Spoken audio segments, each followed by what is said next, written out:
Donc, merci beaucoup au professeur pour cette invitation et à vous d'être ici. Et je commence par le texte.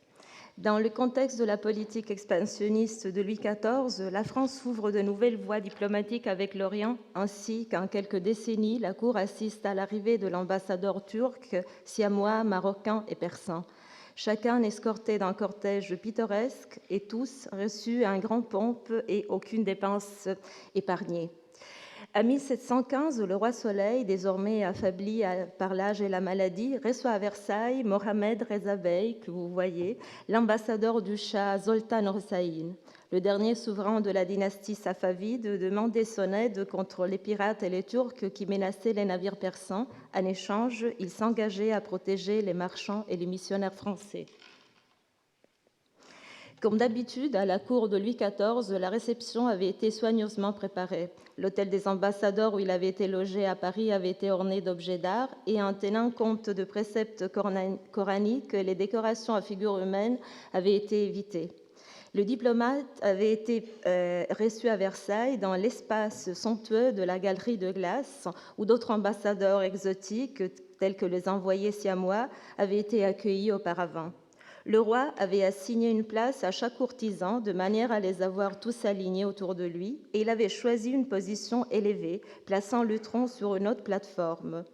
Quant à l'ambassadeur, Saint-Simon remémore que, je cite, entra dans la galerie et le splendeur du spectacle acheva de le déconcentrer. Il se fâcha une fois ou deux pendant l'audience contre son interprète et fit soupçonner qu'il entendait un peu le français. La tension entre les diplomates et son interprète était évidente. Plusieurs courtisans, d'ailleurs, se méfiaient de cette ambassade, l'estimant d'une mise en scène organisée par le chancelier Pontchartrain. Un chroniqueur observe que, je cite encore, dans cette ambassade, il ne parut rien de réel, et toutes les manières de l'ambassadeur le démentirent, ainsi que sa misérable suite et la pauvreté des présents qu'il apporta. C'était une espèce d'intendant de Provence que Pontchartrain travestit en ambassadeur. En effet, l'envoyé semblait à l'interprète, je cite encore, fort embarrassé à soutenir son personnage, où tout lui manquait. Le roi, il disait par contre, fut presque le seul de sa cour qui le crut de bonne foi, se trouva extrêmement flatté d'une ambassade de Perse et voulut que toute la cour fût magnifique le jour de l'audience, c'est-à-dire le mardi 19 février. La réunion avait été immortalisée dans des nombreuses gravures, comme celle réalisée qu'on voit par Nicolas Langlois, publiée dans les principales gazettes de l'époque. Visant à l'effet scénique, à Versailles, l'éclairage anticélin de la galerie se reflétait dans les miroirs, où chatoyaient également les bijoux des courtisans. Il était prescrit que, et je cite, « les dames portassent toutes leurs pierres dans leurs cheveux » et les rois prêta une garniture de perles et des diamants au duc de Maine et une de pierres de couleur au comte de Toulouse. Quant à Louis XIV, encore citation, il avoua un habit d'étoffe noire et or, garni de plus beaux diamants de la couronne. Il y en avait pour 12 500 000 livres, au point qu'il ployait sur le poids de cette opulence. Donc, tout était paré pour accueillir Mohamed Reza Bey, le décor, l'éclairage, les costumes de scène, et l'introducteur des ambassadeurs, le baron de Breteuil, observait d'ailleurs qu'un ambassadeur à qui la puissance de la France était entièrement inconnue ne pouvait juger de la grandeur du monarque que par la magnificence extérieure qui lui frapperait les yeux. Jusqu'on ne peut pas recourir à la parole pour communiquer, il faut faire appel à une scénographie visuelle. Si l'envoyé persan était intimidé par le spectacle somptueux assis sur l'étron et entouré de ses courtisans et de sa famille, le roi, qui s'était fort amusé assistant par les fenêtres à l'arrivée de l'ambassadeur, maintenant le regardait de près. À côté du roi, il y avait le directeur de l'Académie de Beaux-Arts, Antoine Coipel, admis à la cérémonie afin de réaliser un tableau célébrant l'événement. Attribué à lui ou à Nicolas de Largillière, la peinture que vous voyez dans les collections du château de Versailles saisit l'instinct de la consigne de la lettre. Dans une galerie encombrée de courtisans, l'ambassadeur persan se prosterne, consignant la lettre du Shah. Il est accompagné par sa suite qui rend hommage au roi de France, ôtant le turban et se penchant à un signe de respect. Bien que dans l'image tout semble se dérouler comme prévu, en fait, les caprices de Mohamed avaient entraîné plusieurs variations cérémoniales.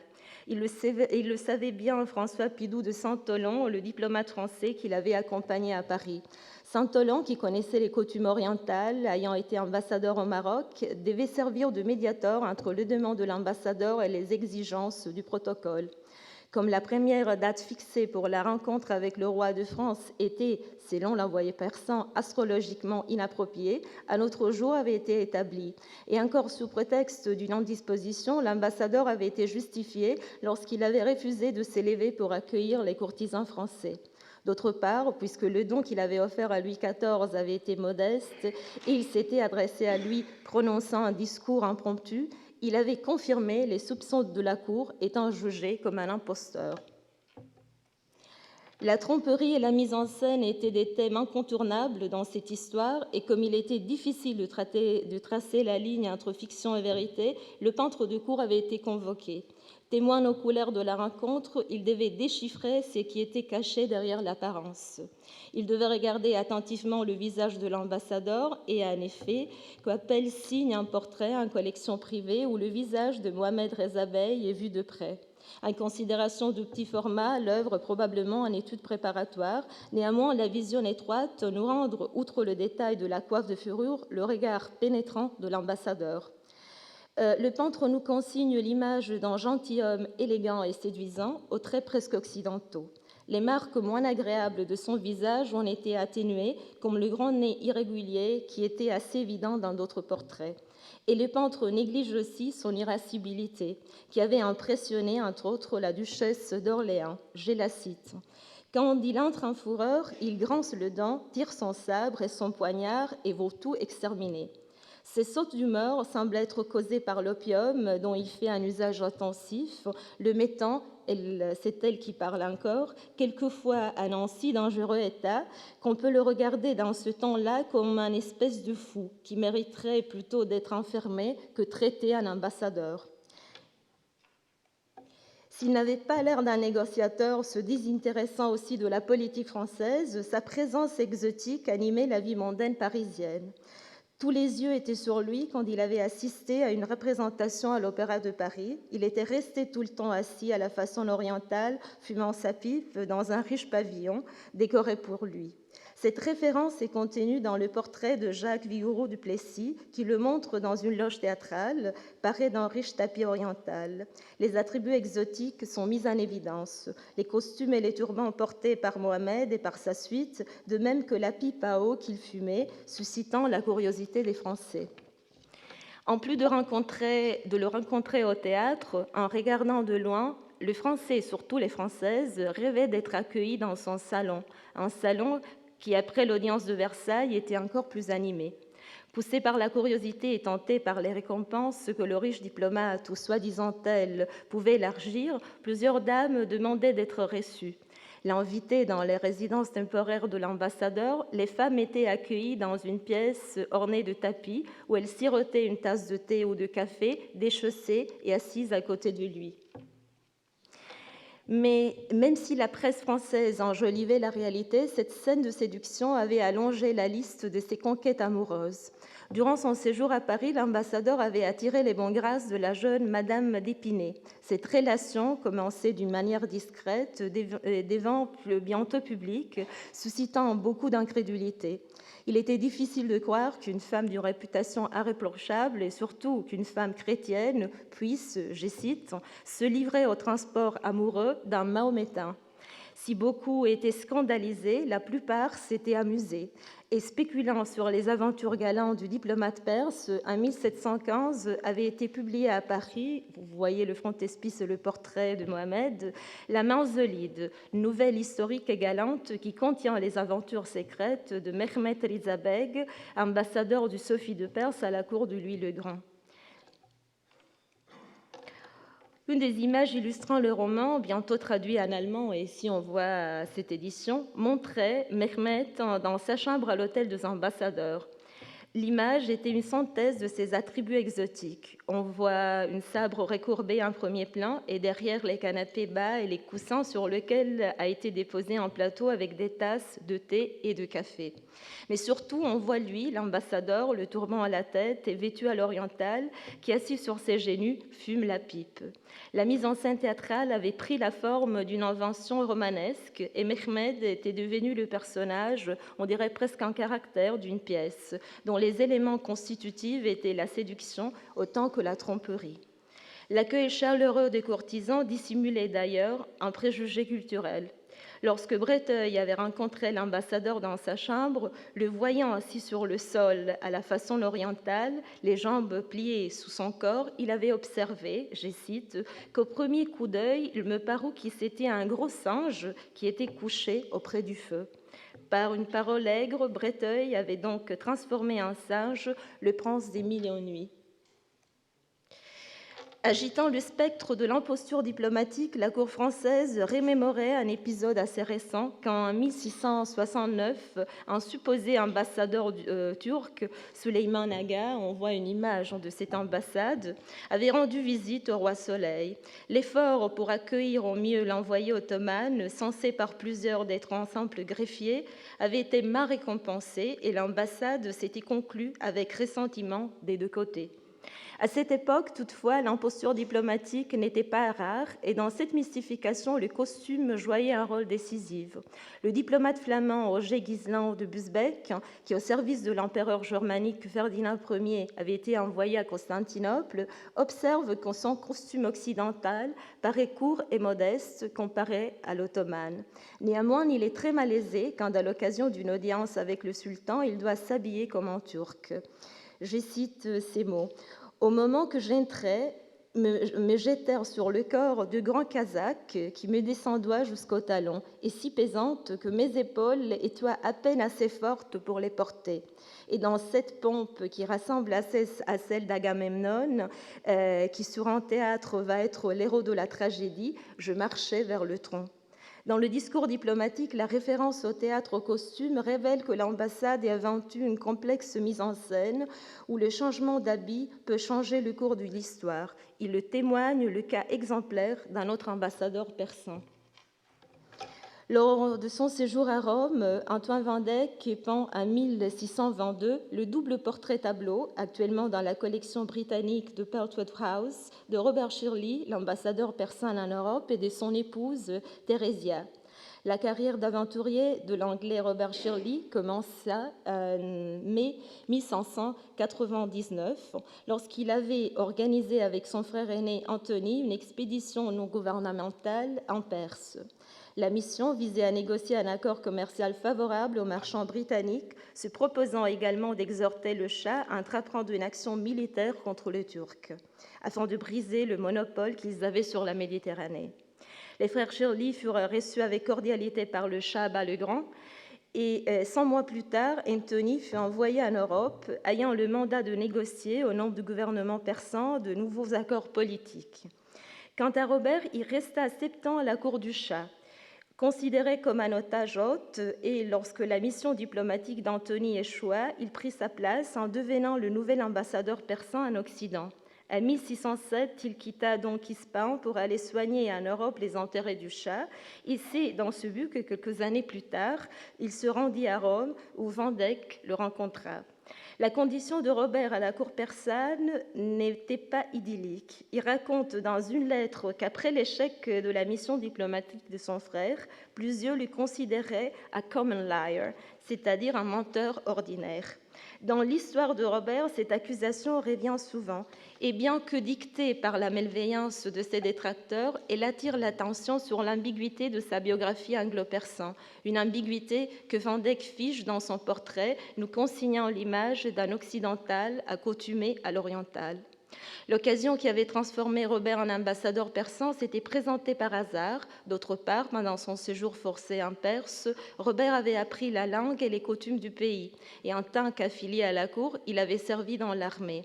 En outre, afin de compléter le processus d'intégration, il avait épousé une jeune circassienne, Thérésia. Plusieurs chroniqueurs européennes la décrivent comme une consanguine de chat, en imaginant une relation étroite entre Robert et la famille royale persane.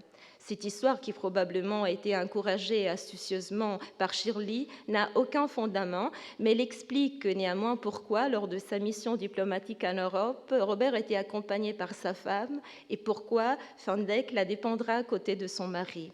En se servant de son épouse, Robert avait vanté un crédit qu'il n'avait probablement pas à la cour du chat. C'est un indice éloquent d'une mise en scène qui prend peu à peu les contours d'une imposture.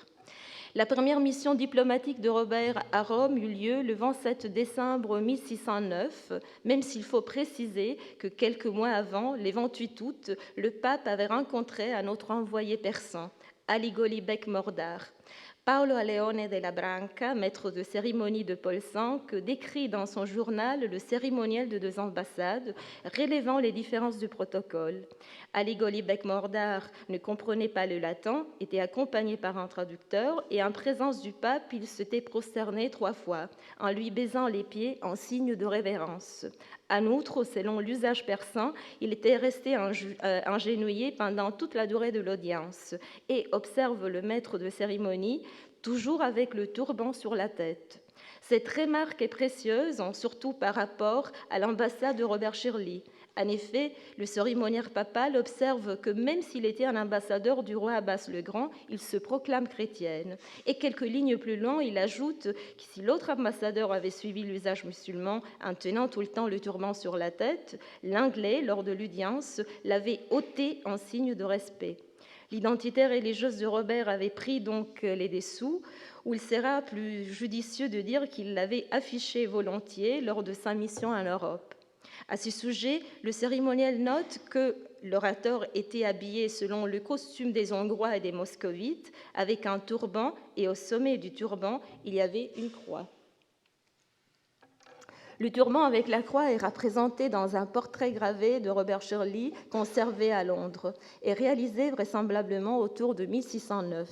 Dans cet exemplaire, où sont visibles les signatures de l'Alsacien Matthias Greuter et de l'Espagnol Diego de Astor, on voit le portrait en médaillon de Robert portant le turban vers la croix et en bas la scène de la consigne de la lettre.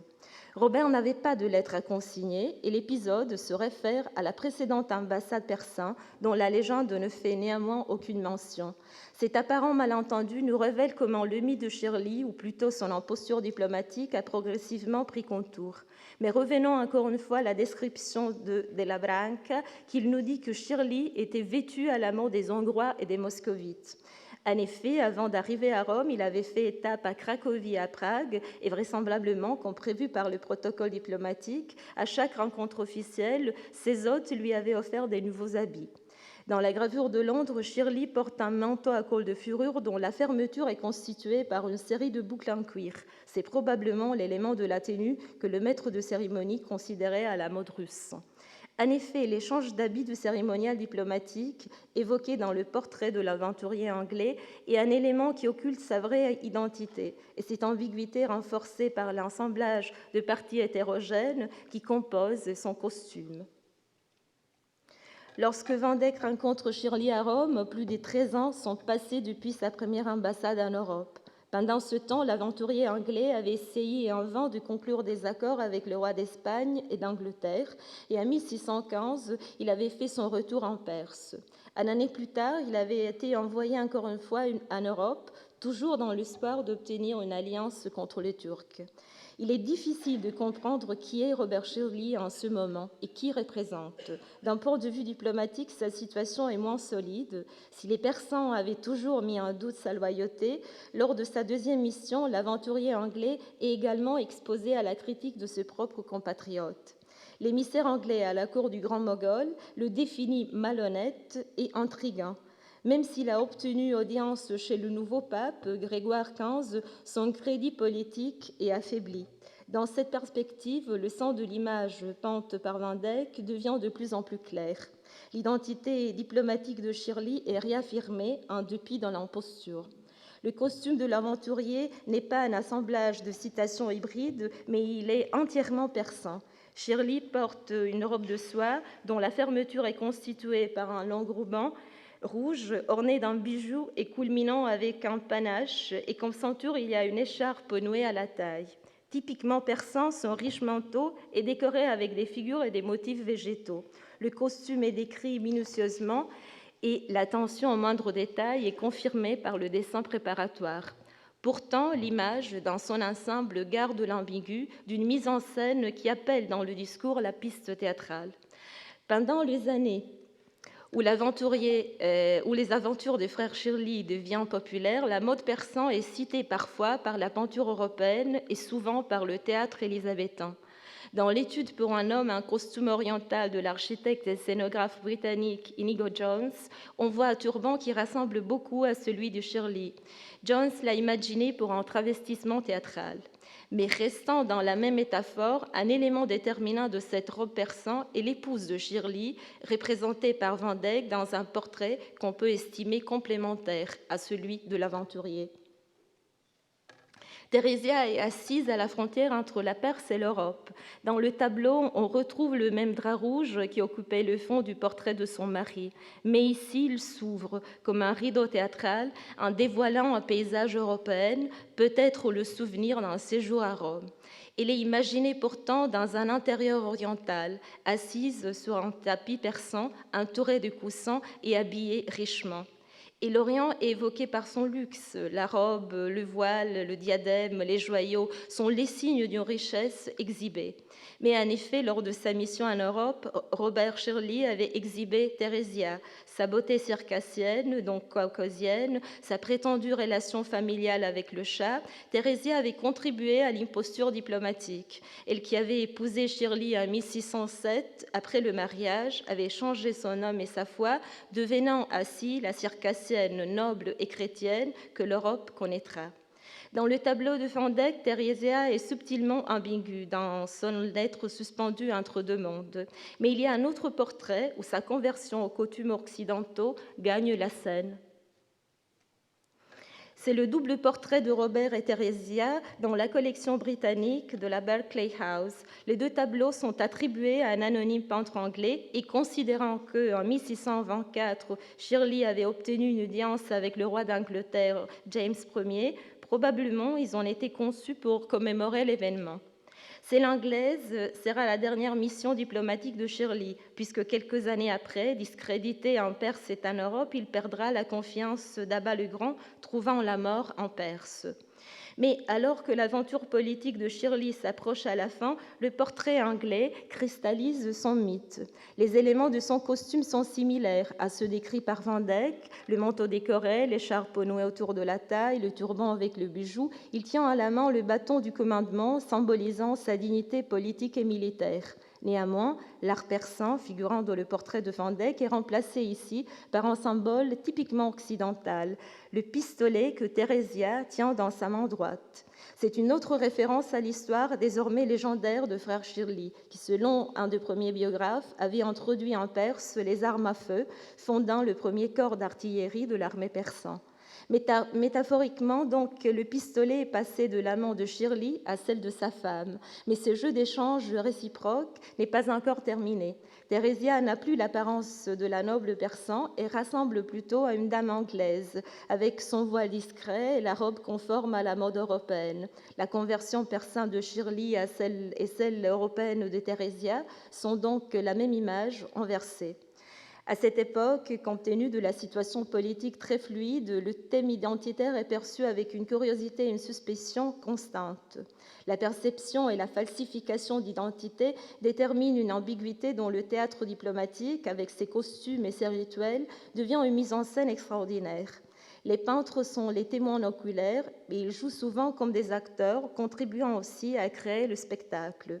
Mais dans ce tourbillon de rebondissements, on dirait plutôt du coup des théâtres, le fond du problème reste l'identité naturelle, que les vêtements peuvent confondre, même cacher, mais pas effacer. Et la question est encore plus complexe quand on passe du costume à la peau. L'ambition de Louis XIV allait jusqu'en Afrique, d'où il venait, pas comme d'habitude un ambassadeur, mais même un prince. Dans le contexte d'une politique coloniale visant l'expansion française à travers l'instrument de la conversion religieuse, l'épisode avait intrigué la presse. Je lis. Il a eu à Paris un certain Roitelet Nègre, connu sur le nom d'Aniaba, roi des Inis. Messieurs de Caste, chef des flibustiers, l'amena il y a environ 15 ans en France, soit de force, soit de gré, et en fit un présent au roi, qui d'abord pourvut à son éducation et ordonna qu'il fût élevé dans la religion catholique. Par ce moyen, on a fait peu à peu un chrétien, et enfant, il a reçu les baptêmes, a été nommé Louis par ordre du roi, de sorte qu'il s'appelle à présent Louis Aniaba. Son pays est situé, dit-on, sur la zone torride à la Côte d'Or et n'est habité que par deux nègres qui n'ont aucune connaissance de Dieu. L'histoire que le rédacteur résume brièvement avait commencé des années auparavant, en 1688, lorsque le supposé prince Aniaba avait quitté l'Afrique grâce à l'intermédiation d'un groupe de missionnaires dominicains. Arrivé à Paris sous la protection de Louis XIV, Aniaba avait été élevé dans la religion catholique. Le théologien et évêque jésuite Bousset et Madame de Maintenon, la maîtresse du roi, avaient pris soin de sa formation spirituelle et culturelle, et après son baptême, en 1990, il avait été introduit à la cour. Cependant, le rédacteur insiste sur le détail qui intrigue le plus ses lecteurs, c'est-à-dire la couleur de la peau de ce prince africain. Même s'il est désormais un gentilhomme, il est difficile d'oublier sa nature. Ce roitelet nègre, selon la définition que l'auteur de la notice utilise, arrive d'un pays barbare qui n'est habité que par deux nègres qui n'ont aucune connaissance de Dieu. Au fil du siècle, les Français avaient fait la connaissance de l'Afrique à travers des objets ou des animaux exotiques. Et à Versailles, les Africains ne manquaient pas. On les voyait sculptés ou peints comme les serviteurs noirs figurant dans les portraits des courtisans. Si la figure du page noir est souvent adoptée comme notation générique, dans le portrait peint en 1690 par Claude-François Vignonne, la présence d'un serviteur noir à côté de princesses de Blois et de Nantes, les filles auraient connu de Louis XIV de sa maîtresse, la marquise de Montespan, il semble plutôt une référence historique. En évoquant Madame de Montespan, on rappelle l'histoire de son protégé, Aniaba. Le portrait de Vignon se fige encore une fois dans des stéréotypes. Les signes orientalistes sont rares et génériques, la boucle d'oreille en perle à un arrière-plan, derrière une colonne, le profil d'un obélisque et le dôme d'une mosquée qu'on entrevoit à peine. Le page offre un panier plein de fleurs et sa position au milieu, entre les deux femmes, crée une alternance de noir et blanc. Cette juxtaposition est conçue pour valoriser le blanc. Il éprouve le long châle noir de Mademoiselle de Blois, contraste avec sa robe claire, et la main diaphane de Mademoiselle de Nantes appuyée sur l'épaule du page, juste au-dessus de son menton. L'image est disséminée de signaux qu'on cataloguerait aujourd'hui des racistes. Le regard de l'Africain est fixé sur la décolletée de Mademoiselle de Nantes, surpris d'une expression aussi lascive que grotesque. Sa position est symétrique à celle du champ noir que la dame tient dans ce bras. Cette juxtaposition nous suggère que le genre africain ne diffère pas de cet animal domestiqué. Ils ont la même couleur et les mêmes yeux exorbités sont semblables. Et surtout, tous les deux, ils portent un collier. Aniaba avait été apprivoisé, transformé en courtisan. Pourtant, en dépit de l'éducation et de la carrière militaire qu'il avait entrepris, sa peau noire rappelait toujours ses origines. Le prince d'Essigny, le portrait gravé chez Bonnard qu'on voit vers 1700 ans, est le dernier acte de cette pièce, réalisé juste avant le retour du prétendu prince en Afrique, lorsqu'il reçut la nouvelle de la mort du roi son père. Le prince est debout, vêtu d'un manteau bordé d'hermine et parsemé d'étoiles. Le cordon blanc avec une étoile qu'il nous indique sur la table est l'ordre de l'étoile de Notre-Dame qu'il avait fondée avant son départ. L'invention iconographique sert à légitimer les prétentions politiques du prince africain. Mais afin de créer un portrait politique crédible, l'auteur de la gravure juxtapose de signaux visuels discordants. Aniaba est habillé comme un courtisan français, à l'exception de la coiffe et des boucles d'oreilles, trahissant ses origines africaines, et surtout à l'exception de son visage, qui, hors de doute, nous rappelle ses racines. Si on se fie à une anecdote qui circulait à Versailles, le roi Soleil l'avait rencontré juste avant son départ et, évidemment, satisfait du travail accompli, aurait prononcé une phrase surprenante. lui dit, je cite, en riant, « Prince Aniaba, il n'y a donc plus de différence entre vous et moi que du noir au blanc. » Le roi Aniaba, converti à la foi et aux coutumes occidentales, était donc à tout égard semblable à un roi occidental, à l'exception de la différence du noir au blanc, qui est néanmoins une différence sidérale. En fait, malgré sa nouvelle identité, il était perçu comme un imposteur. Sa supposée descendance royale avait été bientôt remise en question et les événements confirmeront les soupçons des sceptiques. Je cite, « On s'accorde généralement à regarder comme un autre imposteur le nègre Aniaba ou lui Hannibal, qui parut à la cour de France. Le fourbe n'eut plutôt pris terre au royaume d'Icénie qu'il se dépouilla de mort française et de la religion chrétienne, en quittant les habits français et le caractère français. Il retomba dans un premier état, l'esclavage ou la vie misérable d'un nègre. » Bien s'il s'était appelé désormais Hannibal, évoquant l'Africain qui avait traversé les Alpes pour conquérir Rome et son empire, Hannibal, arrivé en Afrique, avait abandonné ses prétentions au trône, recommençant à être ce qu'il était auparavant. À cette époque, les intégrations sont souvent des processus précaires et réversibles, et l'élégant prince noir a donc duré le temps d'un conte de fées. Il y avait de toute évidence quelque chose de féerique dans ce mise en scène étonnante, ces théâtres diplomatiques. En 1715, une foule de badauds avait assisté à l'entrée de l'ambassadeur persan et de sa suite à Paris. Les rues, les balcons et même les toits étaient bondés de spectateurs. Sans faire trop de distinction entre les Perses et les Turcs, la parade conjointe des Islamiques et des Français avait effacé l'image de la guerre, produisant l'effet d'un carnaval inattendu. Le cortège oriental, escorté par la cavalerie royale française, était conduit par l'ambassadeur à cheval et par ses hommes, dont les costumes bizarres et les turbans colorés attiraient une foule curieuse. Les Parisiennes avaient probablement l'impression de déambuler dans un décor de théâtre. Quant à la cour, elle se souvenait peut-être des costumes du grand bal de la douairière, dansé à Paris au début de le carême en 1626 et offert au père du roi Soleil. Le spectacle s'inscrivait dans la lignée de ballets de nation, valorisant le défilé d'étrangers venant porter un hommage universel au roi de France. Le ballet se composait de 100 parties, étant chacune l'occasion d'une mascarade, supervisée par Daniel Rabel, l'ingénieur ordinaire du roi. Et parmi les 34 entrées d'étrangers étranges, il y avait aussi celle du grand seigneur, à cheval et à pied. Le conte oriental était devenu comique et le faux seigneur grotesque. Le turban exagéré décoré de drôles panaches, la démarche comique, tout comme celle de ses serviteurs qui le suivaient en le réparant avec un parasol. Le rire exorcisait donc la peur de ceux qui étaient potentiellement dangereux dans ces présences indéchiffrables venues de loin. Je vous remercie. Merci Alessandra Mascia d'être revenue sur la question de la diplomatie et des images à travers le prisme très fascinant de l'imposture diplomatique et d'avoir montré comment ces images ne sont pas là seulement pour documenter ces grandes réceptions diplomatiques, mais aussi utilisées comme instrument pour scruter, vérifier et parfois construire ces impostures. J'ai maintenant le plaisir de présenter Dominique Alain Bohariou, qui est assistant docteur en histoire de l'art des temps modernes à l'université de Fribourg. Dominique Alain Bohariou, après des études des beaux-arts à Cluj en Roumanie, à Bruxelles et à Rennes, a soutenu sa thèse de doctorat sur l'iconographie post-révolutionnaire de la décapitation.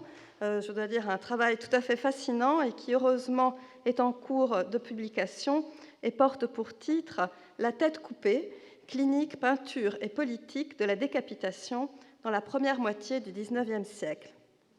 Sa recherche postdoctorale porte sur la représentation des tziganes dans la peinture religieuse au nord des Alpes en général et sur la prédication de Saint Jean-Baptiste de Peter Bruegel l'Ancien en particulier.